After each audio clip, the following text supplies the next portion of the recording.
we are going to move into our fine arts time. So if you would please get, some of you brought things to snuggle with, and we are going to turn off the lights so we can focus on our listening to Dvorak today.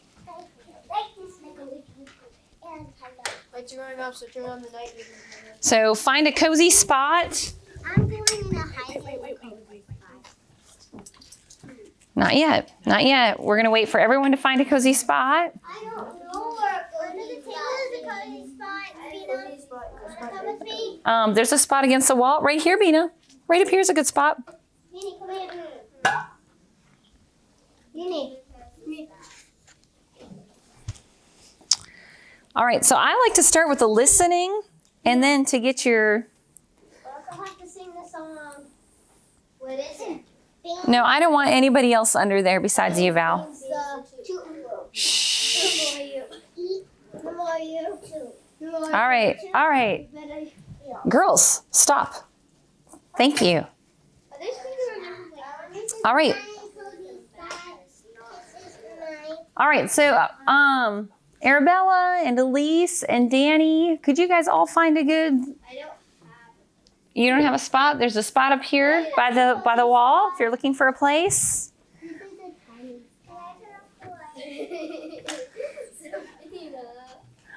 All right. And I'm going to start. Danny, do you have a spot to be? Elise? Okay. What do we do with these hats? I'll collect them. I'll collect them. So today we are listening to Dvorak. That's a great question.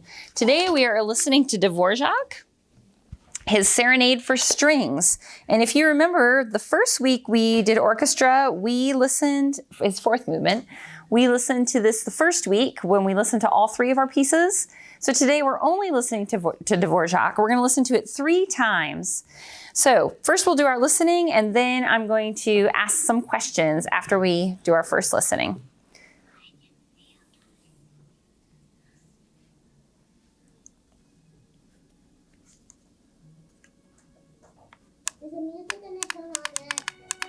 Yep. Maximum volume.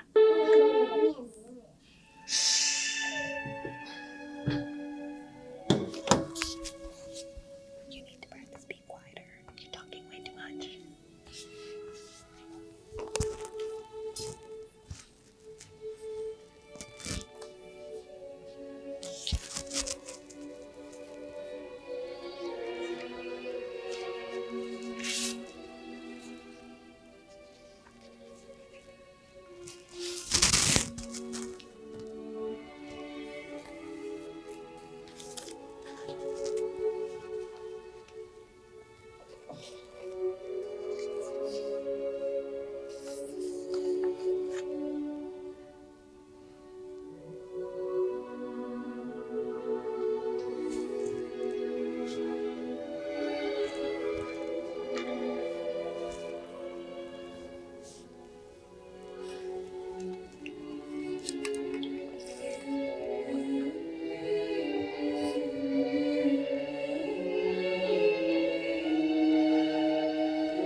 All right. So who can remember or tell us what 2 periods of music we've been studying in this? Romantic and classical. And who can tell me what they think Dvorak was? What's Dvorak? Dvorak. Dvorak is who we just listened to. This last piece. That's right. Dvorak was definitely a romantic composer. And does anybody remember the sonata form? Does anybody remember the sonata form? We hear one theme. We hear one theme, and usually we call that what? What do we call the first theme? Anybody remember? It's a letter name. A. A. That's right. And then we hear a second theme. And what is that second theme labeled? B. Olivia. B. And then what do we hear come back? C. A. In a sonata form, you usually have A, B, A. And, okay, I have another question for you. Sometimes at the end of a piece, there's a little ending. What is that called? Does anybody remember what that's called? So sonata form is A, B, A. We have the exposition, the development, and then the recapitulation comes back. And then sometimes there's a little ending at the end. A. Anybody remember what that's called? The little ending? No. Not C. I know. Do you know what it's called? No. Some of you have played this in piano. I know what it is, but I. Starts with a C. It's coda. It's coda. That's right. Good job. It is coda. So this piece is considered a serenade, and this would have maybe been used for background music of a special occasion. So this time when we're listening, serenade is actually an Italian word which also is related to the word serene or sereno, which means very calm. So last time when our class listened to this the first time, some of the students said this song reminds them of being sad or tired. It's kind of soft. Often it could be used as background music for a fancy dinner. It can be very calming.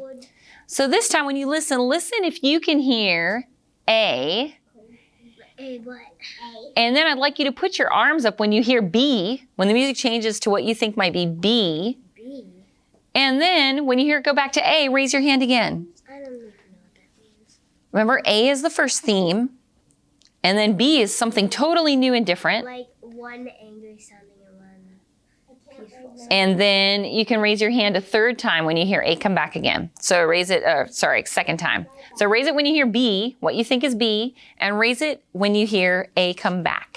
All right. And last time there was a lot of movement. Really, when you're in your little cozy spot, please stay in your spot. Please don't move. Mama, This is your spot. do you like my fort?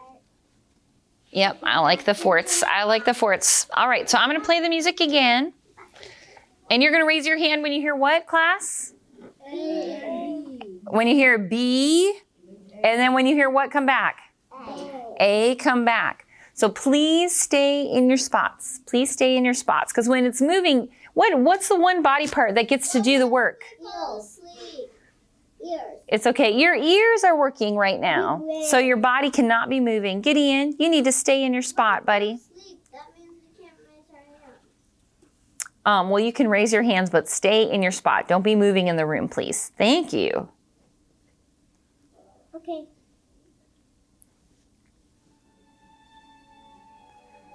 So this is A.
Oh, I see a hand raised. A few hands raised, that's right. We're into B. This is the B section. Something totally different than A. A section. This is the B section.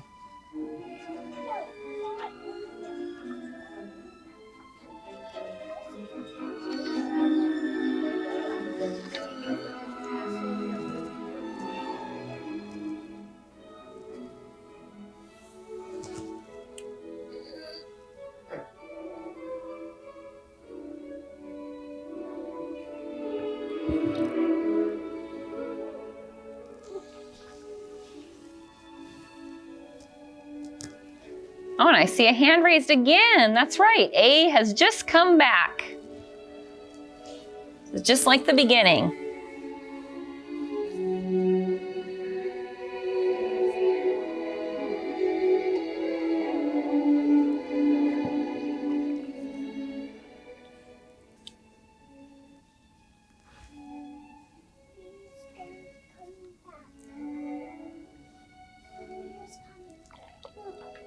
Nope, that's it.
There's only one B. That's right. There's only one B.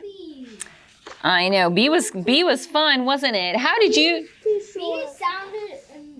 sounded like something that would be put in the beginning of a play when it's like, or a movie where it's viewing like a dark castle.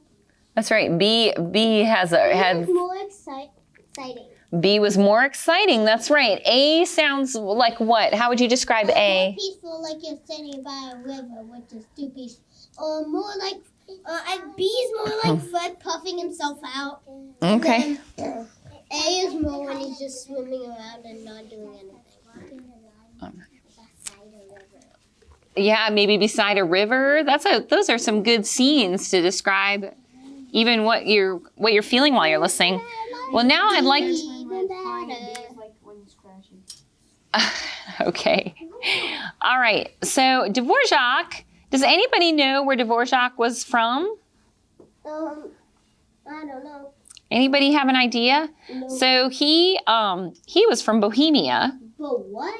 He was from Bohemia, and many of these musicians, their dad is a musician, their mom is a musician, there's music in their family. Anybody have an idea of what Dvorak's dad did? Raise your hand and I'll call on you if I can see your hand nice and high. Any idea of what Dvorak's dad did? It's pretty interesting. His dad was a butcher. He cut meat. That's right. Ew. And He saw the hearts of chickens and cows. that's right. That's right. He was a butcher. Ew. And pigs. But he did play, but as a hobby, he did play the fiddle. And so young Antonin Dvorak probably played some fiddle next to his dad and got all these little folk songs stuck in his brain. So just like Arabella today in her presentations read to us some Mother Goose rhymes, those rhymes get stuck in your brains when you're very little, and then they get passed down because they're in your mind when you were little, and you pass them on to your children. So he had all these little folk tunes. He had all these little folk tunes stuck in his brain. He moved to Prague, and he actually was a pretty normal guy, which is not true about many composers. Many composers have had hard lives or have a lot of emotional stress, but he was actually pretty delightful. He was a delightful guy, and his cheerfulness kind of found his way into his music. So when you are listening this time, I want you to think about if you can see or hear some of Dvorak's cheerful disposition in his music. He also had some fun. He had some fun hobbies. He raised pigeons, and he also enjoyed. Nope, they lived at different time periods. And he also enjoyed watching locomotives. So he was just kind of a real simple, likable guy. What's locomotives? Trains. He liked watching trains. Oh, well, I do kind of too.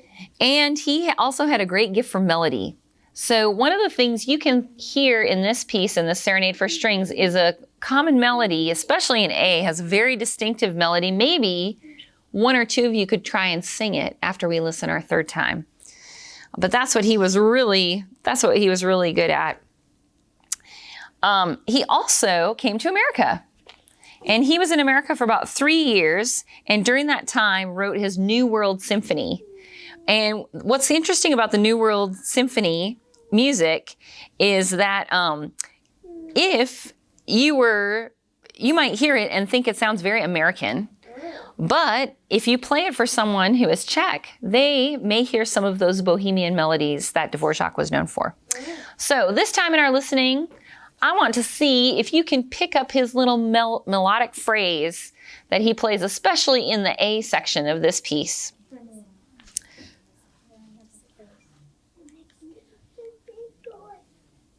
All right, this is our last listening of Serenade for Strings, fourth movement by who?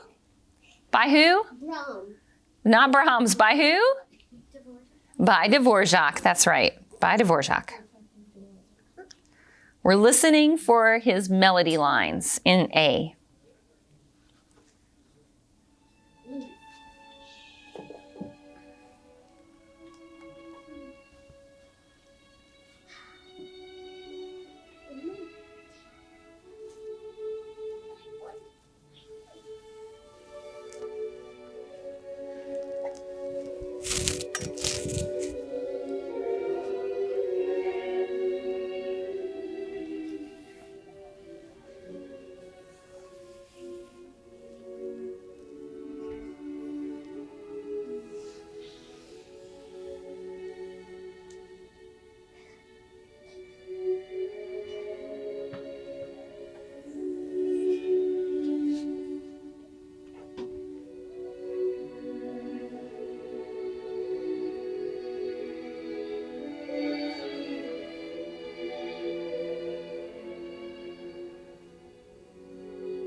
So,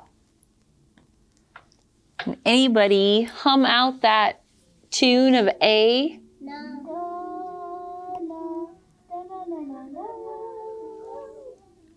Da, da, da, da, right? Da, da, da, da, da. Heard some of you humming it. Very good, class. How did this song make you feel after your third listen?